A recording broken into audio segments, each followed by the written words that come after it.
오늘 터놓고 말합시다는 용인 반도체 국가산단 재검토 현실성은 이란 주제로 함께 얘기 나눠보겠습니다. 김성환 기후에너지 환경부 장관이 전기가 많은 쪽으로 옮겨야 되는 건 아닌지 이렇게 발언을 시작해서 이재명 대통령이 신년사에서 남부 반도체 벨트 이 발언을 하면서 뜨거운 쟁점으로 떠올랐는데요. 전북 지역의 안호영 국회의원이 이전 대안부지로 새만금을 거론하면서 수도권의 거센 반발이 이어지고 있습니다. 하지만 이번 논의를 정쟁 소재로만 다루기에는 전북, 나아가서 비수도권이 처한 현실이 너무 절박한데요. 용인 반도체 국가산단 전면 재검토를 현실화하려면 넘어야 할 높은 산들이 많습니다. 오늘 토론에 함께한 분들 소개합니다. 전북 환경운동연합 이정현 대표, 송전탑 건설백지화 진안대책위원회 이현석 위원 나오셨습니다.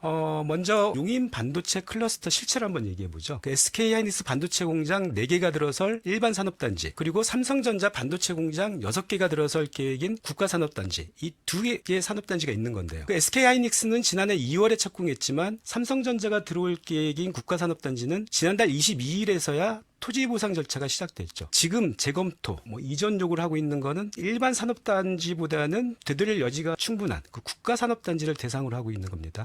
이정현 대표님, 사실은 애초 용인의 반도체 국가산업단지 이 선정 과정 자체가 좀 졸속으로 진행되지 않았나요? 예, 그렇습니다. 용인 반도체 국가산단은 23년 3월 15일 날 이거 이제 산자부가 발표를 했고 24년 12월 26일 날 이 내란의 한복판에서 정부가 이 사업 계획을 최종 승인을 한 거거든요. 그러니까 사실 국가산단이라고 하면 어떤 산업을 배치할 것인가 첨단 산업 배치 계획이 나와야 되는 거고 그런 것들을 하기 위해서 국가산단을 어디에다 조성을 하고 전력, 그다음에 용수, 그다음에 기반 인프라를 어떻게 할 건가를 계획을 세워야 되기 때문에 아무리 짧아도 보통 4년에서 6년 정도 이제 걸리는 걸 보고 있는데 이거는 사실 1년 9개월 만에 진행이 됐다라는 측면에서 윤석열 1호 국정브리핑이 그때 1,200억 날린 대왕고래 프로젝트였잖아요. 그래서 저는 이 반도체 산업에서의 대왕고래 프로젝트와 거의 비슷하다. 반도체가 뭔가 좀 잘 될 것 같으니까 여기에 이제 숟가락 하나 얹어가지고 뭔가 반도체 산업을 일으키는 대통령의 이미지 이런 것들을 좀 보여주려고 이제 준비했던 것들이 용인 반도체 국가산단이었고 발표를 먼저 하고 나니까 그 이후에 이제 전력 대책 만들고 발전소 부지 짓고 물은 어디서 가져올 겸 이렇게 된 거죠. 그러다 보니까 가장 크게는 이제 전력난 문제가 있었던 거죠. 실제로는 10기가와트 분량의 전력이면 원전 10기 분량이고 대한민국 전체 전력 소요량의 10% 정도를 사용하는 거고요. 물량은 환경부가 따진 게 107만 톤, 경기연구원은 조금 더 많이 잡았는데 167만 톤이거든요. 요 정도면 수도권 550만 명이 하루 쓰는 물량이거든요. 강릉 가뭄 사태에서 봤듯이 기후 변동성이 커지고 있는 상황에서 물 문제, 전력 문제에 대한 검토가 없이 이런 어마어마한 사업 계획이 진행됐다라는 측면에서 반도체 말 대왕고래 프로젝트고 졸속 사업이다 이렇게 저희가 주장을 했었습니다. 반도체의 가장 중요한 전기, 전력 문제에 대한 검토가 없었다. 이런 비판 지금 말씀하셨잖아요. 지난해부터 전북을 비롯해서 전남, 충청, 강원, 초고압 송전소를 둘러싼 갈등이 확산되고 있죠. 근데 이 갈등도 결국은 용인 반도체 클러스터의 전기를 공급하는 문제가 지금 원인이지 않습니까? 그렇습니다. 용인의 국가 반도체 산업단지는 사실 들어올 수 없는 구조였어요. 22년 5월 윤석열 대통령이 취임하고 그해 8월에 이제 법을 바꾸기 시작합니다. 첨단 산업 촉진에 관련된 특별조치법이 하나 있는데 원래 법 규정에는 수도권 외 지역을 우선으로 지정하게끔 돼 있었어요. 이런 첨단 산단을 지정할 때 이거를 법을 바꾸고 풀고 나서 용인에다 강제로 집어넣는데 그 과정에서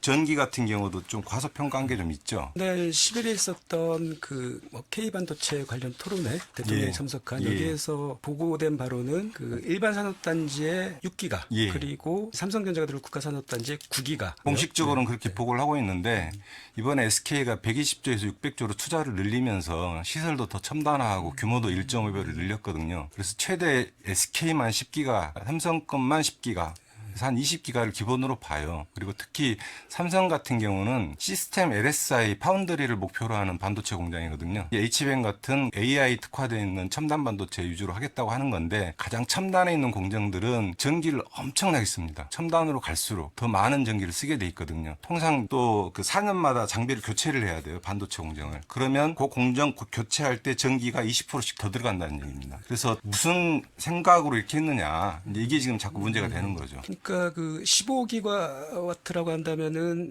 원전 15. 우리나라 원전 15석이 우리나라 전체 그 최대 전력 수요량이 6분의 1 정도 이제 되는 걸로 이제 분석이 돼요. 이 전기를 그 용인 반도체 산단에 공급하기 위해서 지금 전국에 특히 호남, 강원 이쪽에 그 초고압 송전선로를 지으려고 하고 그것 때문에 사회적 갈등이 좀 확산하고 있고 그 전국적인 초고압 송전선로 반대 대책위원회가 만들어진 것도 사실 처음이고요. 사실 이재명 정부가 그 에너지 대전환과 지역 균형 발전 이게 국정과제 맨 앞에 놓여 있는 거 아닙니까? 그 에너지 전환과 지역 균형 발전이 만나는 결정적인 지점 바로 용인 반도체 국가산단 이전 논의가 아닐까 싶은데 에너지 전환과 지역 균형 발전 중심에 놓고 얘기한다면 용인 반도체 국가산단 재검토 논란 좀 어떤 방향으로 이루어져야 할까요? 그러니까 저희가 이제 24년 7월 17일부터 이제 본격적으로 기자회견을 열고 그 이 송전탑 문제를 들여다봤는데 이게 과거야 밀양이나 이런 데처럼 뭐 원전에서 생산한 전기, 석탄 화력 발전소에 생산한 전기를 어디 멀리 보내는 게 아니고 재생에너지 전기를 지역에서 쓰는 게 아니고 이걸 수도권으로까지 보낸다라는 거를 저희가 확인했습니다. 그래서 원래 재생에너지는 가장 가까운 곳에 쓰게 되어 있고 그것들을 통해서 일자리를 만들어내고 하는 분산에너지 시스템에 최적화된 게 재생에너지로 저희는 그렇게 알고 있어서 처음부터 기업이 내려오고 송전탑은 이제 가라. 그러니까 발전소를 수도권에 짓든지 아니면 기업이 내려오든지라고 하는 이제 그런 입장을 가지고 이제 이 문제를 들여다보기 시작했는데 모든 이 송전선로 크게 보면은 한 8개의 큰 라인들이 대부분 수도권으로 향하고 있는데 화성, 평택, 용인으로 대부분 가고 있더라. 그 끝에 뭐가 있는가 이렇게 들여다보니까 그게 이제 반도체가 있었던 거죠. 그래서 이 송전선로의 끝은 용인이라고 하는 정말 이 작은 곳에 뭐 어마어마하게 많은 그러니까 대한민국 전력의 16.5%를 국가산단에 쏟아붓는 거고 뭐 더 나아가면 20% 정도를 거기다 붓는 건데 이 문제가 해결되지 않고서는 송전탑 문제가 결코 해결되지 않겠구나. 과거에는 사실 이렇게 많은 송전탑을 지어본 적도 없거든요. 그래서 송전탑 싸움은 뭐 강원도가 싸움할 때는 강원도, 그다음에 충남에서 당진 쪽에서 싸움할 때는 당진 이런 식이었는데 이게 역사상 유례 없을 정도로 정말 무더기로 어마어마하게 많은 이 송전탑을 짓게 된 이유가 바로 용인이라고 하는 곳에 반도체 국가산단 클러스터를 만들기 위해서 하는 것이다라고 이야기를 하고 있으니 사실 이거를 지역으로 좀 내려보내는 것들이 지역의 균형 발전이라든지 반도체 산업의 리스크를 줄이는 그러니까 반도체 산업의 경쟁력도 키울 수 있다라고 하는 측면. 그래서 결국은 대한민국의 미래를 위해서라도 이 용인 반도체 산단은 전면 재검토를 해야 된다. 사실은 정부 부처나 대통령실에서도 이 송전망 신규 건설이 쉽지 않다. 그리고 이 송전망을 둘러싼 사회적 갈등이 심상치 않다. 이런 거는 인진하고 있는 것 같아요. 정식 명칭이 국가 첨단 전략산업 경쟁력 강화 및 보호에 관한 특별조치법입니다. 핵심 내용이 뭐냐면 국가 균형 발전이라는 언급이 있어요. 그러니까 첨단 산업 단지를 지정하려면 국가 균형 발전에 입각해서 수도권 외 지역을 우선 고려해야 한다로 돼 있거든요. 이 규정을 삭제를 합니다. 22년 8월에 양향자 의원이 처음 개정안을 내면서 12월 달에 개정이 되는데 뭘 집어넣냐면 그 전략산업이 밀집되어 있고 전략사업을 운영하는 기업이 원하는 곳에 할 수 있다 이렇게 들어가요. 그러니까 결국은 기업한테 맡긴 겁니다. 기업에 맡겨서 들어간 데가 용인인데 전기에 대한 대안이 없었잖아요.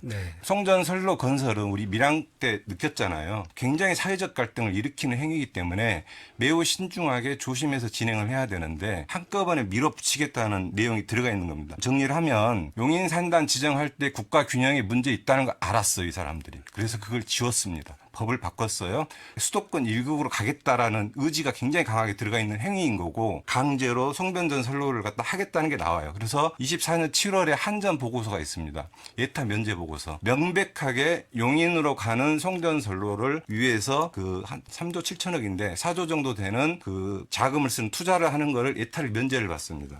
그래서 명백하게 10차 때 세워진 송전탑 건설 계획은 모조리 용인을 위한 거였다는 게 나오죠. 그래서 어떤 분은 뭐 용인에 있던 거를 비수도권으로 옮기라는 게 아니고 애초에 비수도권에 있어야 했던 거를 원래대로 찾아오는 거다. 뭐 이렇게 말씀하시는 분 계세요. 근데 지금 김성환 장관 발언 이후 이재명 대통령 신년사 이후에 수도권 언론, 수도권 지자체 중심으로 갈등이 좀 확산하고 있어요. 근데 이 논란 자체가 전국적으로 확산하고 있는 초고압 송전선로 둘러싼 사회적 갈등. 이거 어떻게 해결할 건지.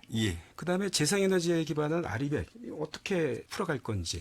뭐 용수공급 문제 둘러싼 그 지자체 간 갈등 뭐 어떻게 해결할 건지. 이런 논의들이 사실은 사실은 간과되고 있는 건 아닌가 뭐 이런 생각이 듭니다. 어떻습니까, 이정희 대표님? 반도체 산업의 인프라라고 얘기를 하면서 이제 수도권은 그 반도체 산업의 생태계, 큰 전공정, 후공정, 소부장 기업들이 다 있고 인력들이 충분하다, 인재들이 충분하다 이런 것들을 얘기를 하면서 수도권 이전 예를 들면 재검토 불가론을 이야기를 하고 있고 어찌 보면 경기도나 용인의 입장은 그렇다고 쳐요. 현재 보시면 보수 언론과 경제지 쪽에서 만약에 이제 이게 지역으로 이전하게 되면 이건 정말 그 지방선거용 포퓰리즘이다라고 이야기를 하면서 결사반대하고 있는 건데, 그러니까 수도권과 비수도권이 함께 상생할 수 있으려면 균형 발전을 해야 되는 거 아니겠습니까? 그렇게 해야 수도권 집중으로 인한 수도권의 문제도 해결할 수가 있는 거고 지역 소멸이라고 하는 문제들도 해결이 될 수 있다라고 보는 건데요. 저희는 기본적으로 반도체 산업의 기본 인프라라고 하는 측면에서 물과 전기가 있는 곳으로 이전을 해야 되는 거고요. 이재명 정부가 지금 서울대 10개 만들기, 지역의 거점 국립대학교를 더욱더 육성하겠다라는 거거든요. 이게 이제 국가적인 정책이고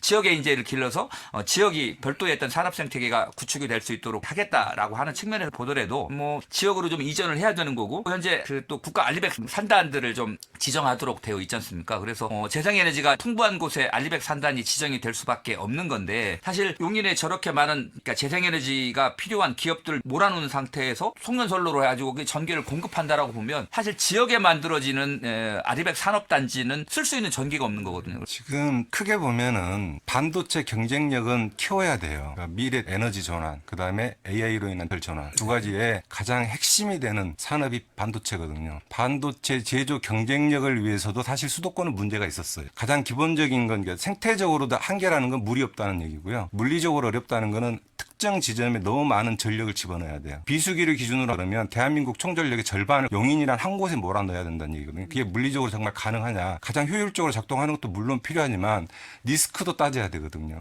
안정성이 얼마나 있느냐. 그러면 그렇게 몰아놨을 때 반도체 경쟁력이 있느냐.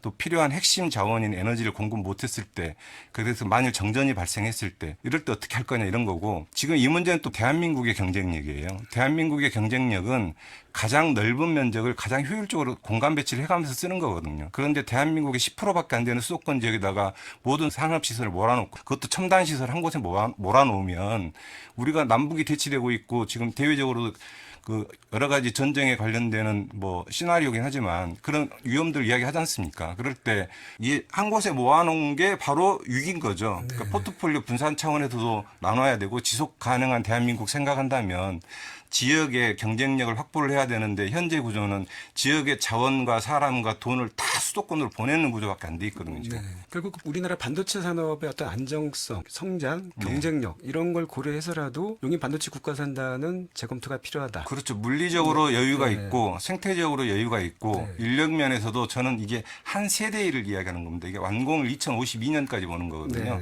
앞으로 30년간 지역에서 사람을 키우면 충분히 키우는 건데 그걸 너무 무시하는 듯한 발언인 것 같아서 많이 안 좋더라고요. 이번에는 그 에너지 전환 포럼 석광훈 전문위원과 이 전기, 전력 문제에 관해 전화로 얘기 나눠보겠습니다. 석광훈 위원님 안녕하십니까? 예, 안녕하세요. 네, 그 반도체는 전기와 용수의 산업이라고 할 정도로 그 많은 전기와 물이 필요하죠. 용인 반도체 국가산단 전면 재검토 주장도 사실 그 전력 공급 문제에서 시작된 것이잖아요. 그 수도권 언론 주장대로 용인 반도체 국가산단 그 계획대로 완공을 하면 여기에 전력 공급 가능합니까? 네, 굉장히 비현실적인 계획입니다. 지금 삼성전자 혼자만 지금 계획하고 있는 게 총 10기가와트 반도체 공장을 짓겠다고 하는데 3기가와트는 가스 발전, 나머지 7기가와트는 이제 외부 송전선로로 융통을 하겠다. 이제 이런 계획을 갖고 있습니다. 근데 이제 문제는 수도권에 7기가와트의 전력을 공급하려면은 쉽게 얘기해서 그 3, 4, 5kV 초고압 송전선로 7개를 건설을 해야 됩니다. 네. 근데 지금 하나 건설을 하는데도 대략 한 10년 정도 시간이 소요되는데요. 굉장히 좀 비현실적인 대안이다 이렇게 생각이 됩니다. 특히 이제 수도권 전력의 문제는 이게 송전선이 부족해서가 아니라 이게 너무 많은 전력을 외부에서 의존을 하다 보니까 지금 이런 문제가 생기는데요. 네. 이걸 보통 이제 전압 안정도 제약이라고 합니다. 이게 무슨 말씀이냐면요. 이미 수도권은 최대 전력 수요 기준으로 43기가와트인데 이미 건설된 송전 설비 용량만 거의 49기가와트 정도가 됩니다. 그러니까 이미 갖고 있는 송전 설비만 생각하면은 이미 전력을 다 공급할 수 있을 것 같은데 실제로는 어떤 문제가 있냐면은 200km가 넘는 장거리 송전을 하게 되면 송전하는 과정에서 이 전압이 불안정해지게 됩니다. 그리고 네. 수도권의 그 전력 자급률이 한 60%대밖에 되지 않기 때문에 또 여기서도 전압을 불안정하게 하는 요인이 생깁니다. 그래서 전력거래소에서는 그 수도권에 연결된 송전설비 용량이 45기가와트를 넘는데 실제 허용하는 송전량은 그거의 25%인 한 13기가와트에서 제한을 걸어두고 있습니다. 네. 이 얘기는 무슨 얘기냐면은 그 34만 5천 볼트 초과압 송전설로의 송전설비 용량이 보통 4기가와트인데 그거 1기가와트씩밖에 그 송전을 못 한다는 거죠. 네. 쉽게 얘기하면은 4차선 고속도로를 건설해놓고 실제로 그 차가 다닐 수 있는 차선은 한 차선밖에 되지 않는다라는 겁니다. 이런 낭비적인 고속도로를 7개를 건설하겠다. 그러면 굉장히 이건 국가적으로 어마어마한 낭비고 네. 또 거기에 들어가는 사회적 갈등, 시간 이런 걸 생각하면 굉장히 비현실적인 계획이다 이렇게 볼 수가 있겠습니다. 네, 네. 그 외부 결국은 외부에서의 전기 공급도 또 그 내부에서의 자체 발전도 사실 쉽지 않다. 뭐 이런 말인데요. 그렇습니다. 수도권은 지금 발전의 문제가 아니라 그 수도권의 전력 수요 자체가 네. 이미 지금 공학적인 수단으로는 해결하기 어려울 정도로 한계에 도달한 지 이미 오래된 상태다. 그래서 스웨덴 사례처럼 그 전기요금의 지역별 차등화라든가 이런 걸 통해서 자연스럽게 새로운 산업용 전력 수요는 좀 지방에 자연스럽게 좀 분산시키는 것이 지금 이게 수도권 문제뿐만 아니라 국가적으로 굉장히 좀 중요한 쟁점이 되고 있다 이렇게 볼 수 네. 있겠습니다. 전기요금 지역별 차등요금제 금방 말씀하지 않으셨습니까? 네. 근데 그 재생에너지만 있다고 기업이 뭐 저절로 뭐 지역으로 가진 않을 테고요. 그 네. 제도와 제도와 정책의 뒷받침이 필요할 텐데 네. 이 산업과 기업이 비수도권을 옮겨가도록 만드는 제도와 정책 어디서부터 시작해야 할까요? 예, 이런 걸 사실은 스웨덴이 가장 먼저 경험을 했습니다. 스웨덴도 우리나라처럼 이 수도권인 그 스톡홀름 인근의 그 남부 지역의 전력 수요가 너무 높고 또 우리나라 수도권처럼 전압 안정도 문제 때문에 이제 정전을 경험을 한 적이 있습니다. 2003년도에 그래서 지역별 차등제를 도입을 하고 또 그것만으로는 부족하기 때문에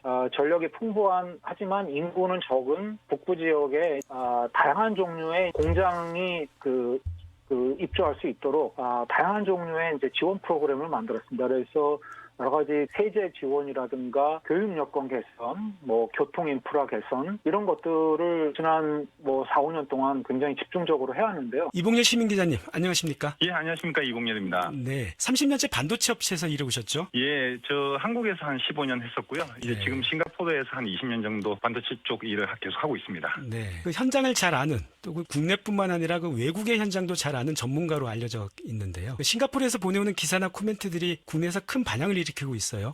예. 사실 오래전부터 그 꾸준히 용인 반도체 국가산단은 재생에너지가 풍부한 호남 지역으로 가야 한다. 이런 주장을 해오셨습니다. 이제 예. 논쟁이 본격화됐는데요. 그 미국, 중국, 대만, 일본 등이 그 반도체 패권 경쟁을 치르고 있는 상황에서 용인 반도체 국가산단을 비수도권으로 옮기면 경쟁력이 악화된다. 이런 목소리가 큽니다. 정말 비수도권으로 가면 한국 반도체 산업 경쟁력을 잃을까요? 제 생각에는 그럴 일은 전혀 없습니다. 네. 그런 이야기를 하시는 분들 근거는 지방에 팹을 지으면 수도권의 인재가 이른바 남방 한계선 아래로 내려가지 않기 때문이라고 하는데요. 그 정말 차별적이고 모욕적인 이야기 같습니다. 네. 왜냐하면 그 호남권에는 인재가 없나요? 거기도 있지 않습니까? 있죠. 네. 예, 호남 인구가 500만 명이거든요. 네. 지금 제가 살고 있는 싱가포르에는 세계 유수의 반도체 팹이 15개가 넘게 있습니다. 네. 그런데 여기 인구가 600만밖에 안 되거든요. 네. 그런데 여기서 이주 노동자들 빼면 실제 싱가폴리아는 300만 명 정도밖에 안 돼요. 네. 그래도 반도체 팹을 운영하는데 사람이 없어서 못한다거나 경쟁력이 떨어진다는 이야기를 들어본 적이 없습니다. 네. 싱가포르보다 호남이 인재 수급이 훨씬 더 용이한 곳이거든요. 네. 그리고 결정적인 문제는 반도체 팹은 생산 시설입니다. 연구소가 아니고요. 네. 그 첨단 인재들, 석박사급 인재들은 용인이나 서울의 종합연구소에서 일을 하거든요. 네. 그런데 기흥, 화성, 평택, 이천, 청주 이런 쪽에 있는 팹들은 거기서 연구한 것을 바탕으로 생산을 하는 곳입니다. 네. 그래서 그 생산 팹에는 사실 학사 출신만 해도 충분하고요. 네. 실제로는 학사 출신 또는 그 이하가 전체 반도체의 95% 이상을 차지합니다. 네. 그러니까 생산 시설에서 고급 인재를 구하지 못해서 생산력이 경쟁력이 떨어진다. 그런 시설이 아니거든요. 그래서 네. 경쟁력이 떨어진다. 지방에 가서 그런 일은 절대로 없다고 저는 판단합니다. 네네. 그런데 대부분의 수도권 언론에서 그 용인 반도체 국가산단은 그동안 아무런 문제 없이 진행해 왔는데 느닷없이 그 비수도권에서 지역 균형 발전을 명분 삼아 빼앗아가려고 한다. 이런 주장을 하고 있는 것 같습니다. 네. 그동안 이 문제를 계속 살펴본 입장에서 그 용인 반도체 국가산단이 갖고 있는 태생적이고 근본적인 한계 뭐라고 보십니까? 예, 사실 이 질문이 가장 중요한 질문입니다.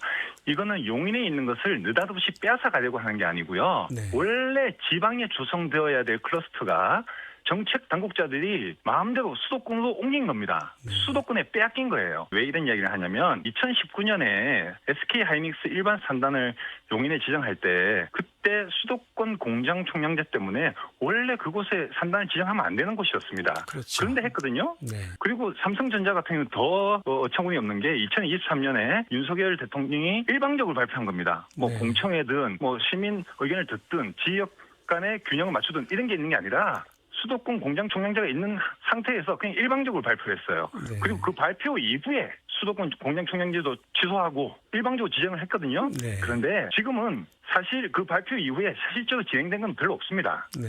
그냥 토지 보상 정도만 시작하고 있거든요. 네. 그래서 그 당시에 원래 지방에 지어야 될 반도체 산단을 용인에 빼앗아갔기 때문에 아직 진행이 많이 되지 않은 상황에서 처음부터 다시 설계를 해서 지방에 되돌려 놓자는 겁니다. 네. 그게 제 주장이에요. 네네. 그러니까 지금 이미 진행되고 있는 것을 이미 예. 짓고 있는 공장을 옮기자 이런 주장은 아닌 거지 않습니까? 예, 그 지역에 SK 하이닉스와 삼성전자 두 군데가 있는데요. 네. 실제로 공장이 건설되고 있는 것은 SK 하이닉스의 1공장뿐입니다. 네. 그래서 SK 하이닉스의 2공장과 아직 시작도 하지 않은 삼성전자 반도체 클러스터를 호남권에 유치하자는 게 제 주장입니다. 네네. 또 용인 반도체 클러스터 가장 뭐 근본적인 문제라고 보면은 역시 전기하고 용수지 않습니까? 예, 특히 맞습니다.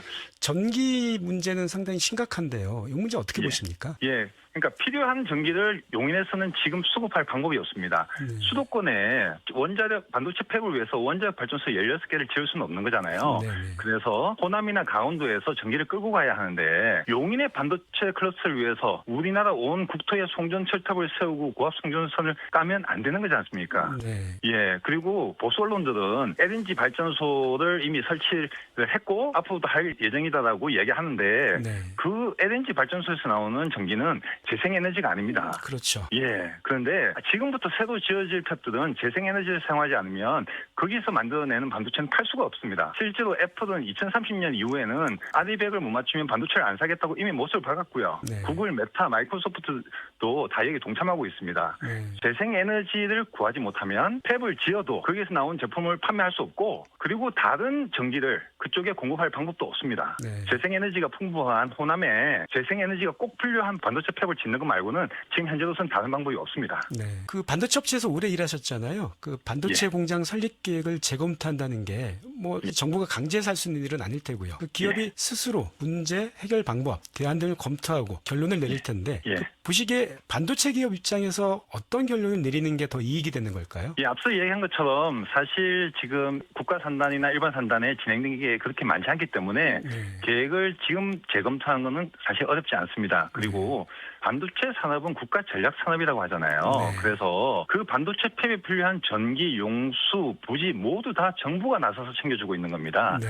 기업이 자기 땅을 사서 거기다 짓는 게 아니거든요. 네. 그래서 정부가 기업을 강제하진 못하더라도 정부가 기업하고 충분히 상의하고 더 좋은 조건을 제시하고 올바른 방향을 제시할 수는 있는 거잖아요. 지금 용인에서 이해 당사자들끼리 다툼을 벌이고 계획이 계속 지연되는 것보다는 호남에서 네. 정부와 해당 지자체와 그리고 그 지역의 주민들의 전폭적인 지원을 받으면 사실은 수도권에서 팹을 진행하는 것보다 호남에서 지금 다시 시작하는 게 훨씬 빨리 반도체 팹을 만들 수 있습니다. 네.